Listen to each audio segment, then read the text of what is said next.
નમસ્કાર ખેડૂત મિત્રો, મારું નામ ચિંતન પટેલ છે. હું ગુરુદત્ત કેમેન્ટેક પ્રાઇવેટ લિમિટેડમાંથી આવ્યો છું. આજે આપણે એક પ્રગતિશીલ ખેડૂત ખોડભાઈના ત્યાં આવ્યા છીએ.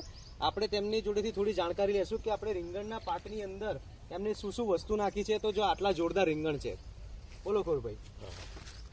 હવે આ રીંગણીમાં એવું હતું ને કે સાહેબ બહુ આછી હતી અને એને ખેડી નાખવાની ગણતરી થતી, બહુ ખાસ હતું નહીં.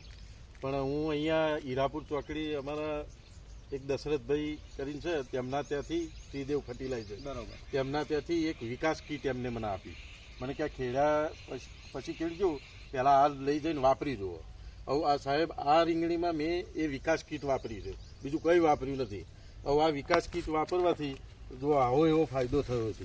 બરોબર, એની ફૂટ, છોડનો ગ્રોથ, હા, બધું ફૂટપાથ, બરોબર, માલ બી ચાલુ થઈ ગયો છે. જોવા સાહેબ આવી રીતનો ફેરફાર મને લાગ્યો, બહુ સારી એવી ફૂટપાથ છે. બરોબર, એટલે વેજીટેબલ ક્રોપની અંદર વિકાસ કીટ વાપરવી સારી રહેશે, એકદમ સારી રહેશે સાહેબ. બરોબર, કારણ કે બધી રીતે સારું ફૂટપાથ જોઈ મેં બીજું બધું ઘણું વાપરી જોયું, પણ આ મને સારામાં સારી લાગી વિકાસ કીટ. બરોબર, આપણા ગુરુદત્ત કંપનીની વિકાસ કીટની અંદર માઇક્રોન્યુટ્રિયન્ટ આવે છે, બાયોપોટાશ છે, ઓર્ગેનિક ફર્ટિલાઇઝર છે, સલ્ફર છે, દરેક વસ્તુનો સમન્વય એક જ કીટની અંદર આવી જાય છે.